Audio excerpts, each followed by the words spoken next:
Hello and welcome to everyone class. कैसे हैं आप सभी लोग? Fit and fine. Hi class, my name is Shubham और आज हम लेके आए हैं class 10 mathematics chapter 4 quadratic equation के मोस्ट इंपॉर्टेंट क्वेश्चन का फोर्थ पार्ट। ध्यान से देखना बच्चों, अब जो क्वेश्चन आ रहे हैं सारे बहुत अच्छे क्वेश्चन हैं। इस मोस्ट इंपॉर्टेंट क्वेश्चन के भी सबसे अच्छे क्वेश्चन 6 में है, तो सारे क्वेश्चन बहुत इंपॉर्टेंट है। ध्यान से देखना, ज्यादा क्वेश्चन नहीं है, ओनली 4 क्वेश्चन है। इन 4 क्वेश्चन में थोड़ा टाइम ज्यादा लग सकता है कंपैरेटिवली, बट क्वेश्चन अच्छे हैं तो फोकस करना और एक एक क्वेश्चन को, एक एक स्टेप को ध्यान से देखना है ना। स्टार्ट करते हैं क्वेश्चन नंबर 13 से। So we talking about question number 13। क्या बोल रहा है देखना, ये बोल रहा है if twice the area of the smaller square. तो मैंने दो स्क्वायर बना लिए, अगर एक स्मॉलर है तो एक लार्जर होगा, तो this is the square and this is also a square. ये बोल रहा है twice the area of the smaller square. Let's say the area of the smaller square is A1 and area of the larger square is A2, है ना।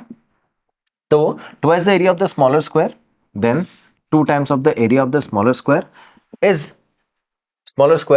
subtracted from the area of the larger square. तो 2 times of the area of the smaller square is subtracted from the area of the larger square. ठीक है, the result is 14. The result is 14. Equation number 1। जैसा question तो बोल रहा था वैसे किया, ये स्मॉलर ये लार्जर है ना। 2 times of the 2 times of the area of the smaller square, 2 times of the area of the smaller square is subtracted from the area of the larger square and the result is 14। ऐसा question ने बोला था, लिख लिया, place कर दिया। However, if twice the area of the larger square, तो जो लार्जर स्क्वायर है उसका एरिया, इसको अगर मैं 2 टाइम्स करता हूं, twice the area of the larger square is added to the 3 times of the area of the square is added to 3 times the area of the smaller square, what it becomes? The result is 203. The result is 203. Equation number 2। आगे क्या बोल रहा है बच्चों, determine the sides of the square. समझ गए? तो ध्यान से देखना, a2 minus 2a1 is equals to 14 and 2a2 plus 3a1 is equals to 203. That's how we have. So we have a1 and a2. These are the two areas. अब आपको बोल रहा है determine the sides of the square. आपको sides of the square find करना है। मतलब मान लेते हैं अगर इसका साइड a है और इसका साइड b है तो आपको a और b फाइंड करना है। बहुत सिंपल क्वेश्चन। चलो आगे चलें, देखना ध्यान से। आपको फर्स्ट इक्वेशन में मिला a2 minus 2a1, a1 should be greater, I'll take this one as greater one। ठीक है, so 2a1 is equals to 14, that's equation number 1 and the other equation is 2a2 plus 3a1 is equals to 203, equation number 2। समझ गए? ये question ने बोला था, दोनों equation मैंने एज इट इज प्लेस कर लिए। अब मैंने अज्यूम किया था कि फर्स्ट वाला जो स्मॉलर है उसकी साइड कितनी ली थी a और बिगर की साइज कितनी ली है, बिगर की साइज ली है b, है ना। तो I place it over here. Area, इस इक्वेशन को, फर्स्ट वाली इक्वेशन को अगर मैं फिर से बनाऊं तो ध्यान से देखना, area of the second square, area of the second square. बच्चों एरिया क्या होता है? किसी भी स्क्वायर का area is side of the square, है ना। तो ध्यान से देखना, अगर मैं एरिया प्लेस कर रहा हूं तो it will be side square, है ना। तो अब देखो, अगर मैंने लार्जर स्क्वायर में साइड बी लिया है तो यहाँ पे बी स्क्वायर आ जाएगा और स्मॉलर साइड में साइड ए लिया है तो ए स्क्वायर आ जाएगा। सिंपल। तो देखना, मैं इस इक्वेशन को फिर से बनाऊंगा तो ये बन जाएगा B square minus 2a square is equals to 14। That's equation number 1। ठीक है, equation number 3 now I will place it and जब इसको सॉल्व करेंगे तो it is 2 area of second, that's 2b square plus 3a square is equals to 203, है ना। That's equation number 4।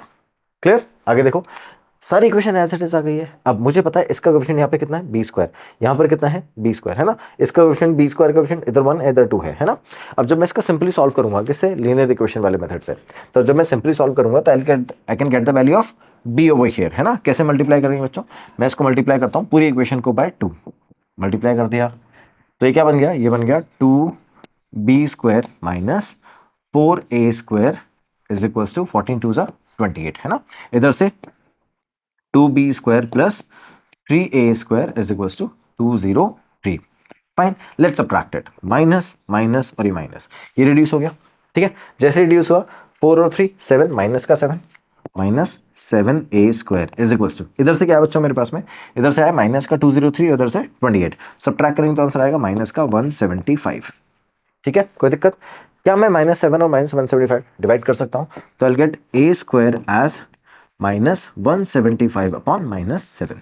ठीक है, देखना ध्यान से क्या किया, सिंपल 2b स्क्वायर से 2b स्क्वायर रिड्यूस हो गया और 4 और 3 हो गया 7, माइनस का 7 और इन दोनों को जब सब्ट्रैक्ट किया तो माइनस का 175। अब मुझे a स्क्वायर की वैल्यूज निकालनी है तो -7 डिवाइड करना पड़ेगा। वही किया मैंने, a स्क्वायर वैल्यूज निकालने के लिए -7 को डिवाइड कर दिया। अब माइनस से माइनस गया, 175 को डिवाइड करेंगे 7 से, आई गेट 25। तो a स्क्वायर इज 25। तो the moment I place a will become under root of 25 and the final answer is a is equals to +- 5। अब आगे चलते हैं, देखो a की वैल्यूज आ गई +- 5, क्या किसी भी स्क्वायर की साइड नेगेटिव हो सकती है? नहीं। तो अब प्लस माइनस 5 में से वैल्यू कितनी लूंगा मैं? ओनली प्लस वाली 5 है ना। तो आई टेक ए एज, ए की वैल्यू कितनी लेंगे बच्चों? प्लस का 5 है ना। अब देखना ये ए की वैल्यू मैं प्लेस कर दूंगा किसी भी इक्वेशन में, या तो इस इक्वेशन में प्लेस करते हैं जो फर्स्ट और सेकंड दोनों में से कोई भी इक्वेशन है, मैं प्लेस कर देता हूं। चलो फर्स्ट इक्वेशन में, फर्स्ट इक्वेशन क्या थी अपनी? B square minus 2a square is equal to 14। तो अब देखना, by placing a is equal to 5 in equation 3, because जब हम सॉल्व कर रहे थे दोनों में से फर्स्ट इक्वेशन इक्वेशन नंबर 3 तो है। तो देखो, so it'd be saying that b square minus 2a square is equals to 14.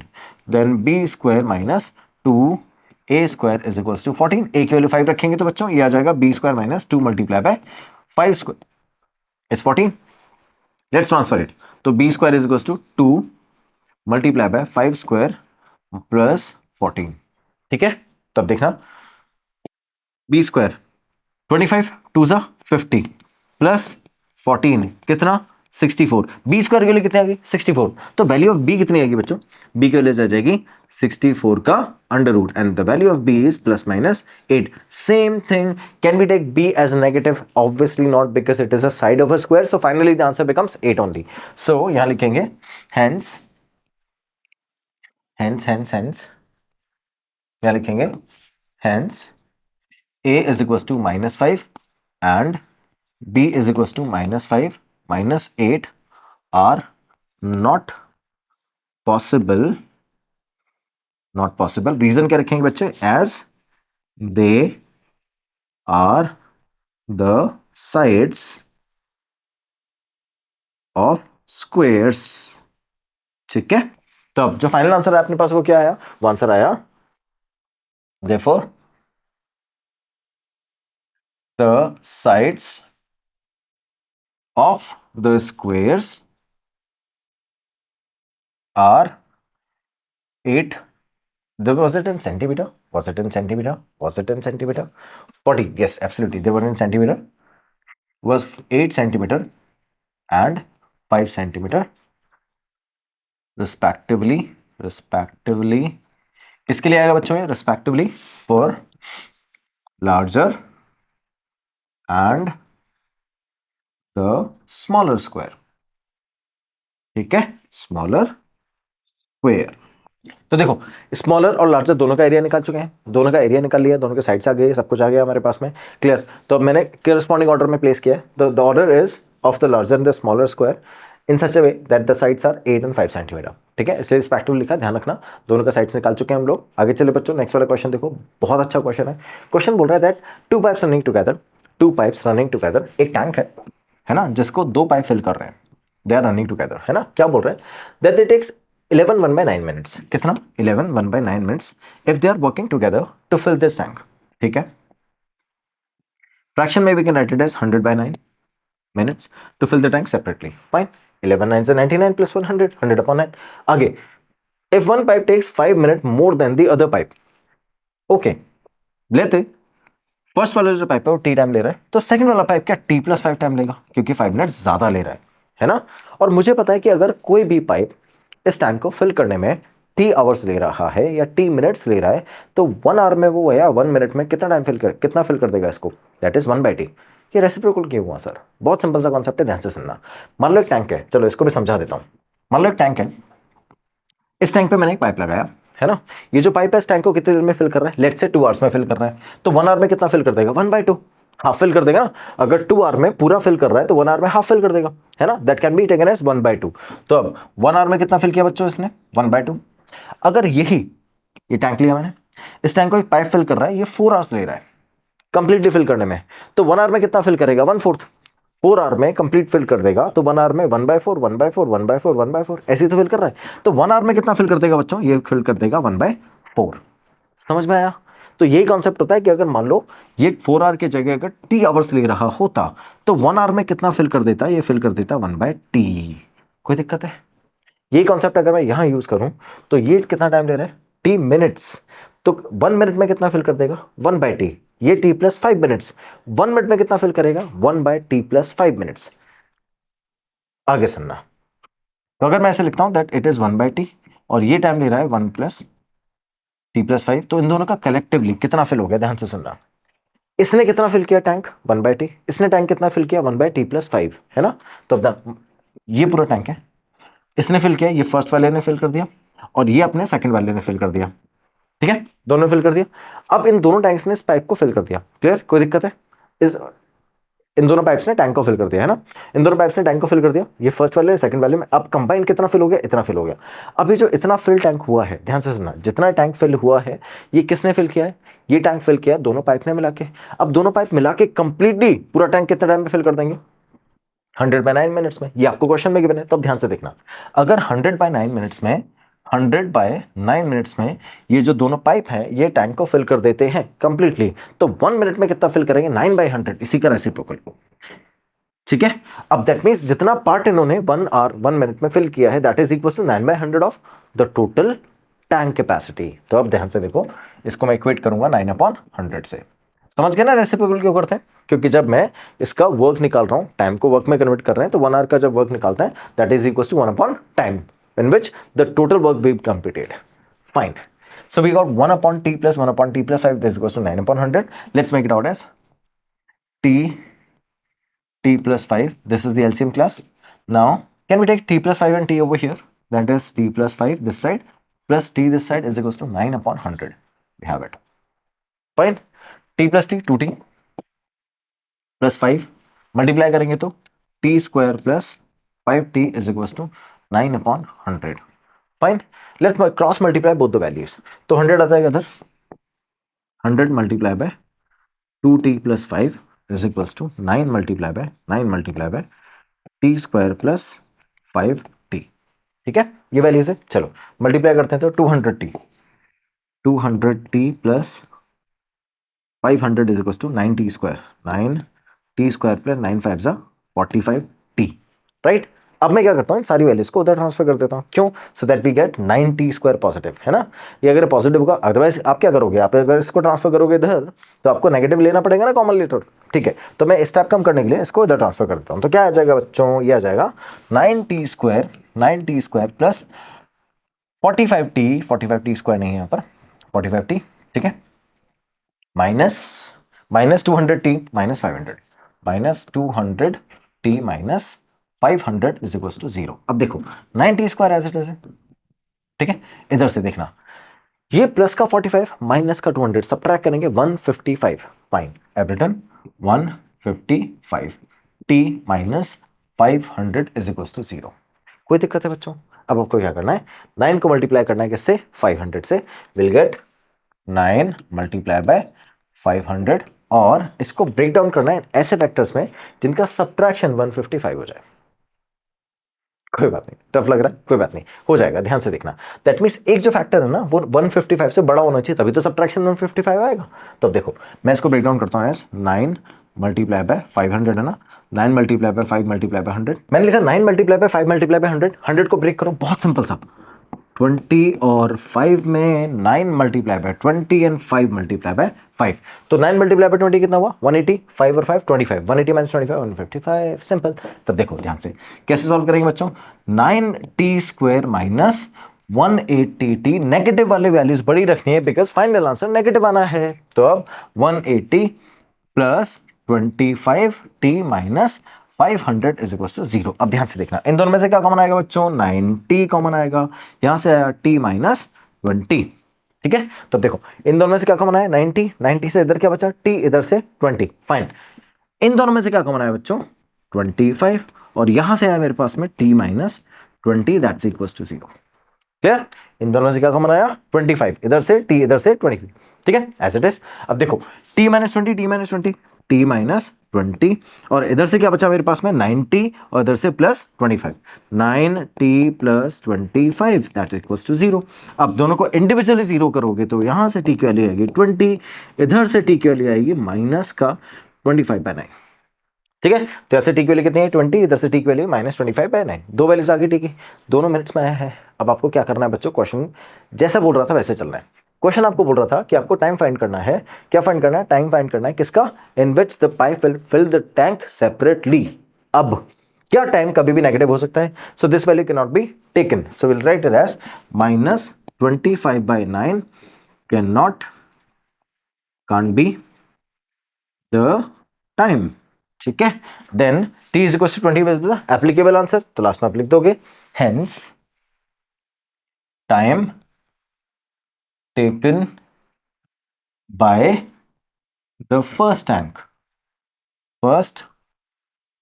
Tank is कितना है बच्चों, अभी निकाला हमने 20 मिनट्स, ठीक है। और जो सेकंड वाला टैंक था वो इससे क्या ले रहा था, देखो सेकंड वाला जो टैंक था वो t+5 टाइम लेता है, और अभी हमने t निकाला है, तो t हमने कितना निकाला 20, तो t+5 कितना हो जाएगा 25, है ना। और यहाँ time taken by the first tank is 20 and by second tank is 25 minute, ठीक है। दोनों का टाइम आ गया, एज इट इज प्लेस कर दिया। अब आते हैं अपन नेक्स्ट वाले क्वेश्चन पे। नेक्स्ट क्वेश्चन क्या बोल रहा है, बहुत अच्छा क्वेश्चन है, ध्यान से सुनना। अ peacock is sitting on the top of a pillar. पहले जैसे क्वेश्चन बोल रहा है वैसे फिगर बनाओ, बहुत इंपॉर्टेंट फिगर है इसका। ये पिलर ले लिया मैंने, इसके पिलर के टॉप पे यहाँ पे पिकॉक बैठा हुआ है, ठीक है। उसके बाद which is 9 metre high from the 9 metre high, ठीक है। ये जो पिलर है ये 9 मीटर हाई है from the point 27 metre away from the bottom of the pillar. ये जो पिलर है इसके बॉटम से 27 मीटर अवे, ये 27 मीटर अवे यहां पर एक पॉइंट है, वहां पर क्या है, a snake is coming to its hole. ये स्नेक है यहां पर, ये इसने अपने होल की तरफ आ रहा है, इसका होल का है which is at the base of the pillar. जो होल है वो at the base of the pillar, मतलब यहां पर है। तो यहां से जो स्नेक है ना वो आ रहा है किधर की तरफ, इस होल की तरफ। क्लियर, क्वेश्चन यहां तक समझ में आया, आगे देखना। Seeing the snake, the peacock pounced on it। तो जैसे ही स्नेक को देखा किसने, पिकॉक ने, पिकॉक सीधा इसके ऊपर जंप किया। अब pounce on it, if there would be speed equal, okay, जिस स्पीड से स्नेक इधर आ रहा है उसी स्पीड से पिकॉक आएगा किसकी तरफ, स्नेक की तरफ, ठीक है। And at what distance from the hole is the snake get caught. Fine, यहां से आया और मान लेते यहां पर किसी इस पॉइंट पे पिकॉक ने स्नेक को पकड़ लिया। समझ गए, दोनों की स्पीड सेम है, ध्यान से सुनते रहना, दोनों की स्पीड सेम है। तो यहां से यहां तक ये जो टाइम है ना, ये वाला टाइम, और यहां से यहां तक ये वाला जो टाइम है, ये वाला टाइम भी तो सेम ही है। अगर दोनों की स्पीड, ध्यान से सुनना, अगर दोनों की स्पीड सेम है तो ये दोनों एक पॉइंट पे स्टार्ट करते हैं और यहां पर आके इसको पकड़ लेता है ना। तो सेम टाइम पे सेम डिस्टेंस कवर किया होगा। तो जितना डिस्टेंस पिकॉक ने कवर किया, क्या उतना ही डिस्टेंस कवर किया स्नेक ने। ये इंपॉर्टेंट चीज थी इस क्वेश्चन के अंदर, सुनना ध्यान से। आपको क्वेश्चन में साफ बोल रहा है दोनों की क्या सेम है, स्पीड सेम है, ओके। और जैसे ही कौन, पिकॉक स्नेक को देखता है, यहां से दोनों मूव करना स्टार्ट करते हैं ना, और दोनों इस पॉइंट पे मीट करते हैं, दोनों ने सेम टाइम के लिए मूव किया ना। Let's say eight 5 o'clock peacock ने स्नेक को देखा, ठीक है। अब 5 o'clock पे पिकॉक ने स्नेक की तरफ जाना स्टार्ट किया, 5 o'clock पे ये आना स्टार्ट करता है। तो 5:10 पे मान लेते हैं, 5:10 पे पिकॉक caught the snake, ठीक है। Now listen to me very carefully. If they have move for the next 10 minutes, तो यहां से तक जितना टाइम स्नेक ने लिया, क्या उतना टाइम पिकॉक ने लिया। अगर दोनों का स्पीड सेम है, दोनों का टाइम सेम है, क्या डिस्टेंस भी सेम होगा। इसलिए जितना डिस्टेंस किसने, स्नेक ने कवर किया यहां से तक आने में, उतना डिस्टेंस किसने लिया, पिकॉक ने। क्लियर, यही ध्यान रखना था आपको इस क्वेश्चन के अंदर। अब आपको क्या करना है बच्चों, इस क्वेश्चन का यूज, जो इन्फॉर्मेशन है इसका यूज करके क्वेश्चन सॉल्व करना है। ओके, टोटल डिस्टेंस कितना है 27, उसमें से x माइनस कर देंगे, ये कितना आ जाएगा 27 माइनस x, ठीक है। This is x over here and this is 9। Can we sort it out, definitely let's sort it out. हमारे पास जो राइट एंगल ट्रायंगल है वो कैसा है बच्चों, राइट एंगल ट्रायंगल, मैंने a ले लिया, इसको b ले लिया, इसको c ले लिया। This is 9 over here, this is 27 minus x and this is x, है ना। So as triangle ABC is right angled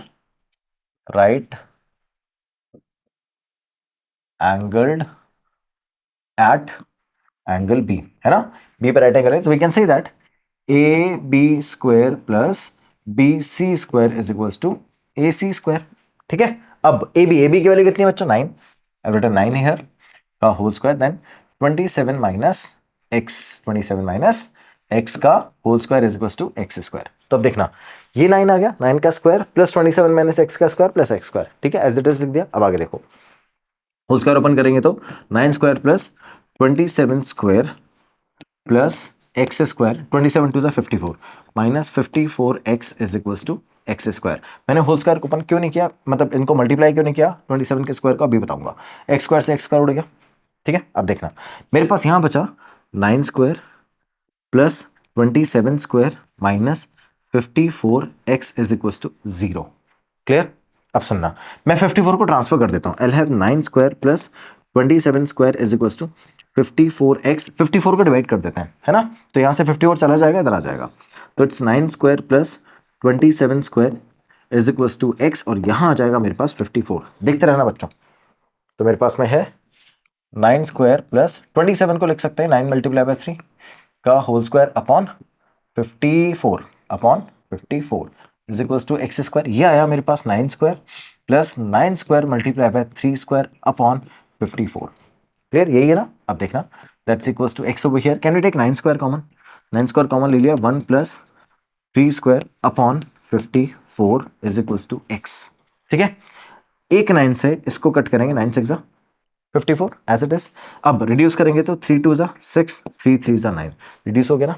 अब देखो 3 स्क्वायर इज 9, 9 प्लस 1 10, 10 अपॉन 2 5, तो देखो फाइनली मेरे पास आया 3 मल्टीप्लाई बाय 10 ये पूरा upon 2 is equals to X. इसको रिड्यूस करेंगे तो 5, 5 को मल्टीप्लाई करेंगे 3 से 15, so the value of x is 15।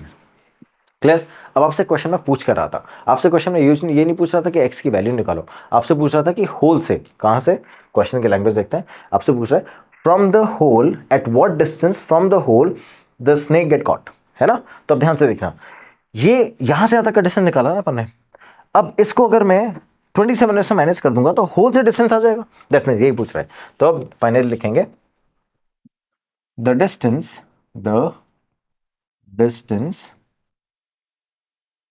from the whole is 27 minus x. Now we are placing the value of x over here, then 27 minus x is 15. We'll place 15 here. 27 minus 15 is 12 meter. This is our answer. ठीक है, so the distance from the hole is 12 meters at the point where the snake caught by the peacock. Clear? Next question देखिए बच्चों, बहुत अच्छा question है, एक और ये भी देखो। आपको बोल रहा है at T minute past 2 PM, एक क्लॉक बनाते हैं। इस क्लॉक में यहां पर 2 PM, यहां पर 3 PM, है ना। 3 PM को थोड़ा और सिग्निफाइड करके 3 PM हो गया, ठीक है। आपको बोल रहा है 80 मिनट पास 2 PM, ठीक है। ये आपका आर एंड है, और अब मिनट हैंड भी बना देते हैं, ये आपका मिनट हैंड है, ठीक है। अब अगर 2 PM के बाद कुछ मिनट पास हो जाएंगे तो आपका जो मिनट हैंड है वो ऐसे मूव करेगा और कुछ यहां आ जाएगा, है ना। मान लेते हैं मूव करके यहां पर आ गया, है ना। तो अब ये जो आर एंड है आपका, ये मूव करके यहां पर आ गया, और ये आपका आर एंड है इस पॉइंट पे, ठीक है। अब आपको क्या बोल रहा है, needed by the minute hand at the clock to show 3 PM was found to be 3 minute less than T square minus T time, ठीक है। अब इसको यहां से लेके पूरा यहां तक घूमने में कितना टाइम लगेगा, 60 मिनट्स। उसमें से ऑलरेडी टी मिनट्स ही पास्ट, ठीक है। टोटल टाइम कितना बचा, ये वाला टाइम बचा। ये टाइम कितना है, 60 माइनस टी टाइम है, समझ गए ना। ये कितना है टी, और ये टोटल कितना है 60, 60 में से टी माइनस हुआ तो 60 माइनस टी आ गया, ठीक है। अब देखना मेरे पास में कितना टाइम है, 60 माइनस टी, किस में, 3 o'clock होने में, है ना। अब क्वेश्चन के अकॉर्डिंग ये कितना है, the clock to show 3 PM was found to be 3 minute less than T square minus T time, ठीक है। और ये जो 3 माइनस टी है ना, ये टी स्क्वायर बाय 4 से 3 मिनट लेस है। क्वेश्चन ये तो बोल रहा है that the clock to show 3 PM was found to be 3 minute less then 3 T square by 4 minutes, ठीक है। कौन, ये जो टाइम है, कौन सा टाइम, जो 3 o'clock शो करेगा फ्रॉम नाउ ऑनवर्ड्स। तो अगर ये टी मिनट पास हो चुका है टी से, ठीक है, तो उसके बाद 3 o'clock शो करने के लिए इसको 60 माइनस टी मिनट चलना पड़ेगा। This is the question. अब सिंपल आपको इस इक्वेशन को सॉल्व कर लेना है। जैसे आप इस इक्वेशन को सॉल्व करोगे you will get the answer, ठीक है। तो कैसे सॉल्व करेंगे बच्चों, ध्यान से देखो। मैं क्या करता हूं, पूरी इक्वेशन को 4 से मल्टीप्लाई कर देता हूं, so that this 4 will get resolve, है ना। 4 से मल्टीप्लाई करेंगे कितना हो जाएगा, 240 माइनस 40, इधर से 4 से 4 रिड्यूस हो जाएगा, तो ये बन गया T square minus 3 multiply by 4, 3 multiply by 4 हो गया 12, 12 over here, and this becomes t square minus 40 and then 240. Clear? Let's answer all the values that side. So we'll get a complete equation in the form of t square. Fine. So let's find it over here as t square minus 12, and this 240 minus 2t will be transferred there as minus 240 and plus 4t, है ना, 40, and then finally I'll place it equals to 0. Clear? t square as it is है बच्चों, minus का जगह plus 4t आ गया है, and 240 इनका सम करेंगे तो कितना आएगा, ये आएगा 252 इज इक्वल टू 0। क्लियर। अब मुझे 252 का ब्रेक डाउन मतलब इसको फैक्टराइज करना है such a way that the subtraction will become 4। बहुत सिंपल सा है। 2 5 2 मैंने रखा, इन दोनों को डिवाइड करोगे, सबसे पहले 2 निकाला मैंने बाहर, जैसे 2 निकालेंगे ये कितना आएगा, 2 1 2, 2 2 4 एंड देन 2 6 126 और ब्रेक करते हैं, ये 2 आ जाएगा, इधर से कितना आ जाएगा 63, 63 में इधर मेरे पास 7 आएगा, इधर 9 आएगा, है ना, दो फैक्टर्स होंगे। अब ध्यान से देखना, मैंने क्या किया, जो दो 2 2 वाले फैक्टर थे ना, एक शिफ्ट कर दिया 7 की तरफ और एक शिफ्ट कर दिया 9 की तरफ। कैसे पता चला मुझे कि इन दोनों का सब्ट्रैक्शन 2 है? अगर इसका सब्ट्रैक्शन 2 है ना दोनों का, और अगर मैं इनका डबल कर दूं तो सब्ट्रैक्शन 4 हो जाएगा, दैट्स इट, यही किया मैंने। 7 2 14, 9 2 18, अब देखो सब्ट्रैक्शन 4 हो गया, यही चाहिए था मुझे, 4 चाहिए था, आ गया आंसर, सिंपल। आगे देखो, so will have T square here and यहां पर लिखेंगे प्लस का 18t minus 14t minus 252 is equal to 0। Clear? अब देखो इन दोनों में से t कॉमन ले लेंगे, then I have t plus 18 over here, then minus का 14 and then t plus 18 and then equals to 0। Clear? ये बन गया मेरे पास में दो क्वाड्रेटिक, ये क्वाड्रेटिक इक्वेशन को हमने फैक्टराइज करके फैक्टर्स में फॉर्म कर लिया। अब देखना t plus 18 t plus 18 t plus 18 and this is t minus 14 is equals to 0। From here I'll get t is equals to minus 18 and here I'll get t is equals to 14। समझ गए? Time can not be negative, so obviously the final answer would be 14, है ना, तो भी लिख देंगे। तो t is equal to 14 minutes, और आपसे पूछ कर रहा था क्वेश्चन में at t times, then we need to find out the t। t is equals to 14 minute, 14 minute is the time passed 2 p.m. which will satisfy the given condition। ठीक है, तो अब ध्यान से सुन ले, सिंपल, जैसे आपने क्वेश्चन सॉल्व किया, क्वेश्चन सॉल्व करने के बाद में t इज इक्वल टू 14 आपने प्लेस कर दिया। अगर आपसे पूछता कि बताओ t स्क्वायर बाय 4 क्या है, तो वो भी आप निकाल सकते थे, 14 का स्क्वायर करते डिवाइड बाय 4 कर देते, आंसर आ जाता। ठीक है, समझ गए बच्चों? अगर आपसे ये पूछता कि बताओ कितना मिनट है, that means the time required to make 3 PM available on the clock is simple 60 minus 14 minutes, you will get the answer. तो इसी तरह से अगर आप सॉल्व करते रहोगे सारे क्वेश्चन बहुत इजीली समझ में आ जाएंगे बच्चों। वी हैव डन चैप्टर 4, सारे PYQ MIQ NCERT question everything we have done. अब आपको सिर्फ उनको कॉन्स्टेंटली देखते रहना है, so that whenever you feel any problem while solving the question you'll get the clarity from the videos available over here। इसी तरह से मन लगाए, मेहनत करते रहो, इसी तरह से मार्क्स लाते रहो। Have a good day, bye bye, take care.